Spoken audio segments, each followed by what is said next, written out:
میرے دوستو، انسان کو کل عقل بھی مل جائے تو پھر بھی اللہ کی حکمت کا وہ احاطہ نہیں کر سکتا۔ رب کریم کو زیادہ پتہ ہے کہ ہمارے لیے کون سی چیز بہتر ہے اور کون سی چیز ہمارے لیے نقصان کا باعث ہے۔ اللہ تبارک و تعالی کی حکمت یہ چاہتی ہے کہ میرے بندے پریشان نہ ہوں۔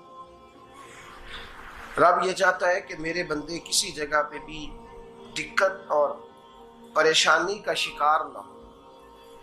تو اللہ تبارک و تعالی نے راہ اعتدال اختیار کرنے کا حکم ارشاد فرمایا کہ تم اعتدال کے رستوں پہ چلو، معتدل زندگی گزارو، افراط و تفریط سے بچو۔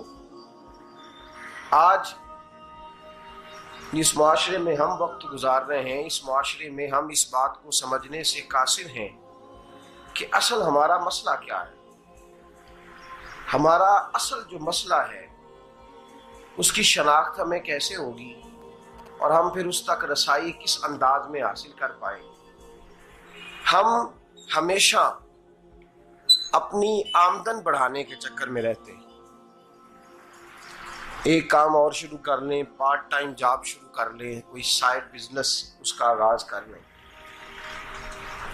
ہماری جو دوڑ لگی ہوئی ہے وہ لگی ہے کام بڑھانے میں، آمدن بڑھانے میں، حالانکہ اسلام ہمیں یہ کہتا ہے کہ تو آمدن بڑھانے کے چکر میں نہ پڑ، اصل بات یہ ہے کہ تو اپنے خرچے کنٹرول کر۔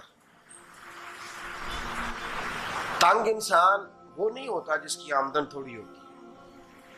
یہ توجہ کیجیے گا میری بات، یہ قیمتی بات ہے اور گفتگو ساری کا لب لباب ہے۔ تنگ بندہ وہ نہیں ہوتا جس کی آمدن تھوڑی ہوتی ہے، اصل پریشان وہ ہوتا ہے جس کے خرچے زیادہ ہوتے ہیں۔ اور ہمارا جو روزمرہ کا نقصان ہو رہا ہے نا، وہ آمدن کے معاملات میں نہیں ہو رہا۔ بنیادی نقص جو واقعہ ہو رہا ہے وہ یہ ہے کہ ہمارے اخراجات زیادہ ہیں اور وہ اخراجات کسی اور نے نہیں بڑھائے، وہ خرچے ہم نے خود بڑھا لیے ہیں اور اب ہمیں اس کا نقصان بھگتنا پڑ رہا ہے۔ اور اگر آپ صحیح معنوں میں ٹٹولیں تو جو بہت امیر لوگ ہیں وہ تو ان خرچوں سے بچ گئے۔ میں نے بہت سارے ایسے ختمات میں شرکت کی ہے، میں بہت ساری ایسی جگہوں پہ گیا ہوں کہ جہاں لوگوں نے بڑا مختصر سا ختم دلایا ہے تو ہو گیا ہے ختم۔ ختم کے معاملے میں کب کسی نے پابندی لگائی ہے کہ اس میں 200 آدمی شریک ہوگا تو تب یہ سال ثواب صحیح ہو سکے گا؟ کون کہتا ہے؟ یا شادی کے موقع پر اگر سارے بہن بھائیوں کو نہ بلایا گیا تو میری شادی پایہ تکمیل تک نہیں پہنچے گی، اس میں برکت نہیں ہوگی، یہ کس نے فتویٰ دیا ہے؟ معتدل زندگی کا اسلام حکم دیتا ہے۔ میں پڑھ رہا تھا کہ ایک بہت بڑا صدر ہے، غالباً سوڈان کے صدر کی بات ہو رہی تھی، تو اپنے بیٹے کی بارات لے کے گیا تو 4 لوگ گئے ہیں بارات اور 15 لوگوں کا اس نے اہتمام کیا اپنے گھر میں کھانا کھانے کا۔ تو کیا شادی ہو گئی کہ رک گئی؟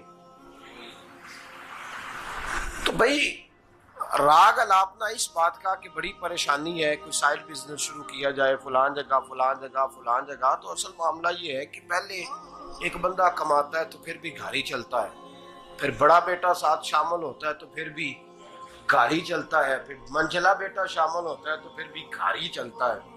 جو رونا دادا جی رویا کرتے تھے کہ بڑی مصیبت ہے، بڑی مشکل ہے، گاؤں میں رہ اکیلے ہوتے تھے اور وہ 5 بچوں کو اور 4 بچیوں کو وہ پالتے تھے، تو جو وہاں پریشانی تھی وہی آج پریشانی شہر میں آ کر پڑھ لکھ کر موٹی تنخواہ لے کر وہی پریشانی ہمیں ہے۔ تو میں جس نتیجے پہ پہنچا ہوں اس کو پڑھ کے، قرآن مجید کی چند آیات کو دیکھ کر اور اس مفہوم کی جو حدیثیں کتب احادیث میں پائی جاتی ہیں اور ہمارے بزرگوں نے ہمیں جو مزاج اس حوالے سے دیا ہے، میں اس نتیجے پہ پہنچا ہوں کہ مسئلہ آمدن کا نہیں، مسئلہ خرچے کا ہے۔ ہمارے خرچے بنیادی طور پر زیادہ، اور اگر پھر ہم زیادہ بوجھ خواتین پہ ڈالتے ہیں کہ وہ مطالبے زیادہ کرتی ہیں، اور اگر آپ مجھ سے پوچھیں تو خواتین کی بھی اگر کسی جگہ کوئی عادت خراب ہوتی ہے تو اس میں اصل کردار اس کا ہوتا ہے جو وہ عادت خراب تو کیوں اپنے گلے سے اتار کے آپ کسی کے گلے میں بات ڈالنے کے چکر میں ہیں؟ وہ خواتین کی طبیعت نہیں ایسی ہے. اصل بات یہ ہے کہ ہم نے عادت ڈالی ہے، ہم نے یہ مزاج ان کو دیا ہے تو ان کا بنا ہے، نہ کیسے بن سکتا.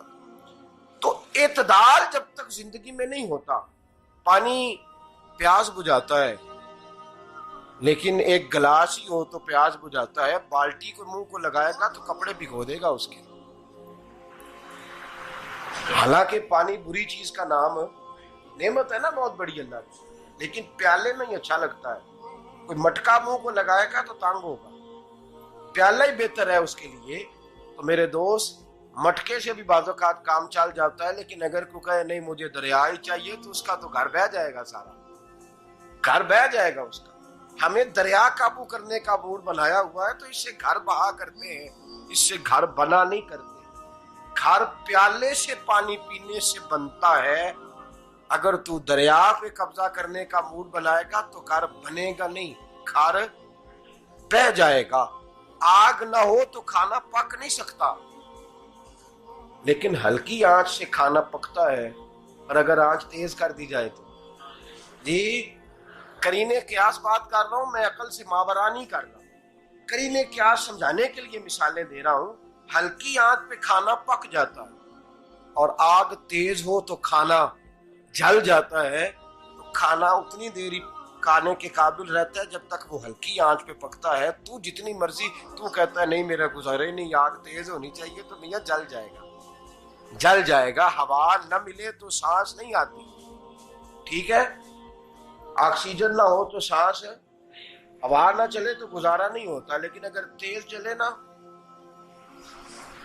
اگر تیز چلے تو آندھی اور طوفان بن جائے تو چھتیں گرا دیتی ہے، جانیں لے لیتی ہے.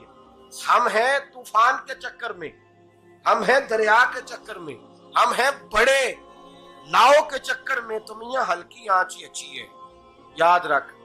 اور ایک گلاس پانی کا اعتدال سے ملتا رہے تو وہی ملتا رہے، ضرورت کے وقت وہی بہتر ہے. تو پورے دریا پہ قبضہ کرنے کا پروگرام نہ بنا، تانگ ہو جائے گا.